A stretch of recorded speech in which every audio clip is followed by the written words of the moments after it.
पाकिस्तान का शिमला उच्चा किया और पाकिस्तान ले आस्ते फहर एक उन्हें मिसाल कायम की।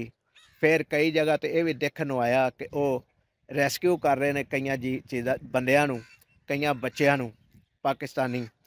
लेकिन इन्होंने लोगों ने इस चीज़ की नाफरमानी की और अल्लाह ताला ने उन्होंने उत्ते बारिश की शक्ल अजाब नाजल किया। और अजे भी अगर उन्होंने समझ नहीं आई तो वह किदों समझणगे जो निस तो नबूद हो जाएंगे, जो सफ़ा हस्ती तो मिट जाएंगे। बिस्मिल्लाहिर्रहमानिर्रहीम। दोस्तों अस्सलाम वालेकुम। अल्लाह ताला तुहानू सारिਆਂ ਨੂੰ सेहत और तंदुरुस्ती वाली लंबी जिंदगी देवे, आमीन सुम आमीन। साडे चैनल ते नवे आने वाले दोस्तों अगे गुजारिश है कि अगर साडे चैनल को सबसक्राइब नहीं किया तो सबसक्राइब कर लवो और घंटी के बटन भी दबा दो ताकि साडी हर नवी आने वाली वीडियो का नोटिफिकेशन तुहाडे सारिਆਂ तक पहुँच सके। तो दोस्तों कवे बोल रहे हैं और गलहरियां भी बोल रही ने, आवाज़ आ रही है गलहरियां की भी। अज फिर एक दफ़ा खेतों की सैर करदे तुहाडे नाल मुखातब होने का मौका मिले।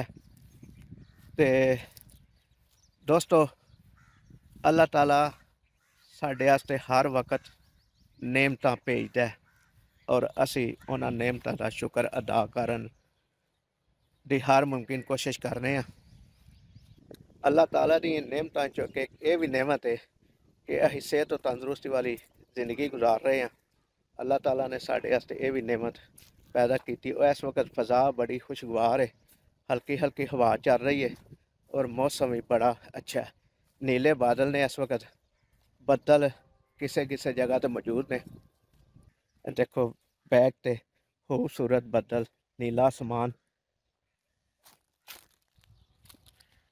दोस्तों तो अज थोड़ी जी गल कर लईए हालिया जिहड़ियां बारिशां होईयां मुतहिदा अरब अमारात दे विच वेखण नूं मिलिया, सुनन नूं मिलिया और कई सोशल मीडिया के उत्ते वीडियोज़ भी वायरल होईयां और हर बंदे ने यह तासर देने की कोशिश की है वीडियोज़ दे विच कि नबी पाक सल्लल्लाहु अलैहि वसल्लम ने खाना काबा दे विचों बुत तोड़े, बुत खत्म किए ते इन्हां लोकां ने नाफरमानी की नबी पाक सल्लल्लाहु अलैहि वसल्लम की इस विजन की कि सानू दस्या गया कि यह बुत खुदा नहीं, ये साडे राज़क नहीं। अल्लाह ताला वहदहू ला शरीक साडा राज़क भी है और असी उन्होंने अपना रब मानने आ। लेकिन इन्हां लोकां ने इस चीज़ की नाफरमानी की और अल्लाह ताला ने उन्होंने उत्ते बारिश की शक्ल अजाब नाजल किया। और अजे भी अगर उन्होंने समझ नहीं आई तो वह किदों समझणगे जो निस तो नबूद हो जाएंगे, जो सफ़ा हस्ती तो मिट जाएंगे। क्योंकि ये सानू दस्या गया बुत तोड़ के कि अल्लाह ताला वहदहू ला शरीक है, उन्होंने ही मनना जे, उन्होंने ही समझना जे और उसकी ही इबादत करनी जे। लेकिन इन्हां लोकां ने बुतां दा मंदिर बनवा के खुदा दे कहर नूं दावत दी। अल्लाह ताला दे अजाब ने नाजल किया। फिर अल्लाह ताला ने इस बारिश की शक्ल और तूफान की शक्ल कई किस्म दी वीडियोज़ आईयां ने और देख के दिल परेशान होंदा रहा कि इन्ना सख्त अजाब अल्लाह ताला ने इन्हां ते भेजिया है। इन्ना सख्त समझ लो कि अल्लाह ताला ने अपने कहर का इजहार किया है कि जिहड़ी 2 सालां दे विच बारिश होनी ही वो एक दिन दे विच हो गई। जिन्ने मिलीमीटर रिकॉर्ड की गई वो समझ लो कि 2 साल भी बारिश हुंदी ते इन्नी हो सकदा ना हुंदी।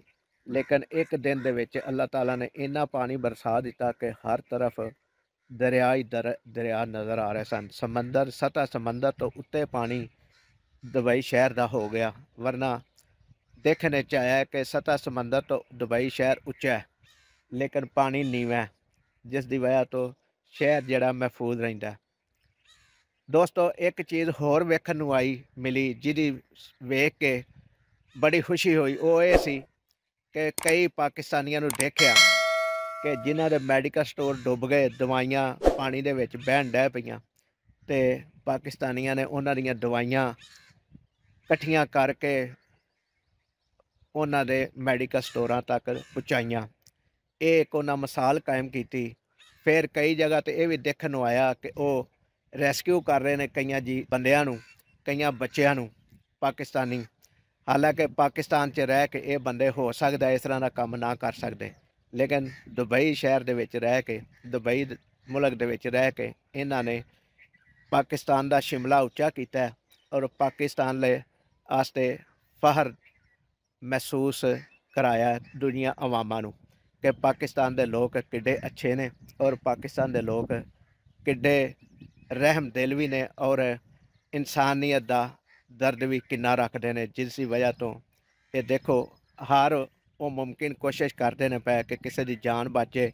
ਕਿਸੇ ਦਾ ਅਗਰ ਸਮਾਨ ਪਾਣੀ ਵਿੱਚ ਬਹਿ ਗਿਆ ਤੇ ਉਹਦੇ ਤੱਕ ਸਮਾਨ ਪਹੁੰਚਾਇਆ ਜਾਏ, ਉਹਨੂੰ ਜ਼ਾਇਆ ਹੋਣ ਤੋਂ ਬਚਾਇਆ ਜਾਏ। ਫਿਰ ਐਸਾ ਵੀ ਦੇਖਿਆ ਕਿ ਜਿਸ ਜਗ੍ਹਾ 'ਤੇ ਮੇਨ ਹੋਲਾਂ ਦੇ ਢੱਕਣ ਸਨ, ਉਹ ਮੇਨ ਹੋਲਾਂ ਦੇ ਢੱਕਣ ਚੁੱਕ ਕੇ ਮੇਨ ਹੋਲ ਵੀ ਚਲਾ ਰਹੇ ਨੇ। ਇਹ ਪਾਕਿਸਤਾਨ ਵਾਸਤੇ ਫਖਰ ਦੀ ਗੱਲ ਹੈ ਕਿ ਪਾਕਿਸਤਾਨੀਆਂ ਨੇ ਇਹ ਕੰਮ ਹੀ ਕੀਤੇ ਨੇ। ਅੱਜ ਲਈ ਇੰਨਾ ਹੀ। ਅਗਲੀ ਵੀਡੀਓ ਤੱਕ ਲਈ ਇਜਾਜ਼ਤ ਦਿਓ। ਅੱਲਾਹ ਤਾਲਾ ਸਾਡਾ ਤੇ ਤੁਹਾਡਾ ਹਾਮੀ ਨਾਸਰ ਹੋਵੇ। ਜਿਉਂਦੇ ਰਹੋ, ਵਸਦੇ ਰਹੋ। ਅੱਲਾ ਨਿਗਹਿਬਾਨ।